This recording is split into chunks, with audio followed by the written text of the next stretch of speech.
దార్శనికులు మాత్రం గౌరవ ప్రధానమంత్రి శ్రీ నరేంద్ర మోదీ గారు.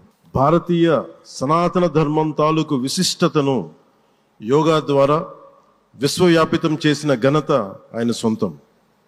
యోగా సాధకులు ఎంతటి దృఢచిత్తాన్ని కలిగి ఉంటారు, ఒత్తిడి జయించి సంకల్ప సాధకులుగా ఎలా నిలబడతారన్న దానికి కూడా మన గౌరవ ప్రధాని శ్రీ మోదీజీ గారు నిలువెత్తు ఉదాహరణ. ప్రపంచ యోగా దినోత్సవం యావత్ భారతవానికి భారతీయులకి దక్కిన గౌరవం. సరిగ్గా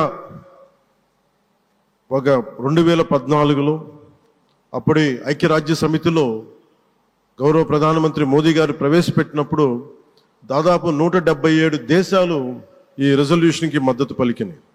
ఇంతమంది మద్దతుని కూడగట్టగలిగి ఈ రోజున మనకి 2015 నుంచి యోగా దినోత్సవం ప్రారంభమైంది. ఈ రోజున గౌరవ ప్రధానమంత్రి మోదీజీ గారి పిలుపు మేరకు మనం మొదట విశాఖ 11వ యోగా దినోత్సవ సంబరాలకు వేదిక అయింది. శ్రీ మోదీజీ గారి సమక్షంలో గౌరవ ముఖ్యమంత్రి వర్యులు శ్రీ చంద్రబాబు నాయుడు గారి కృషితో ప్రపంచ రికార్డుకు వేదికగా నిలిచింది.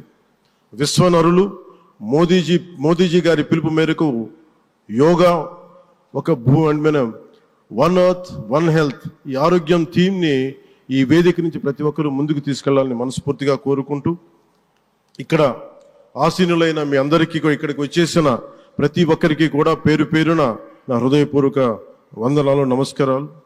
అలాగే గౌరవనీయులైన గవర్నర్ గారి శ్రీ అబ్దుల్ నజీర్ జీ గారికి, గౌరవ ముఖ్యమంత్రి శ్రీ నారా చంద్రబాబు నాయుడు గారికి, civil aviation minister Kinjarapu Rammohan Naidu గారికి, అలాగే మనకి Ayush minister of state independent charge Shri Prataprao Jadhav గారికి, అలాగే వేదిక పైన ఉన్న ప్రతి ఒక్కరికి, గౌరవ కేంద్ర మంత్రివర్యులకి, రాష్ట్ర మంత్రివర్యులకి, ప్రతి ఒక్కరికి పేరు పేరున ధన్యవాదాలు తెలియజేసుకుంటూ సెలవు తీసుకున్నాను. జై భారత్, జై హింద్.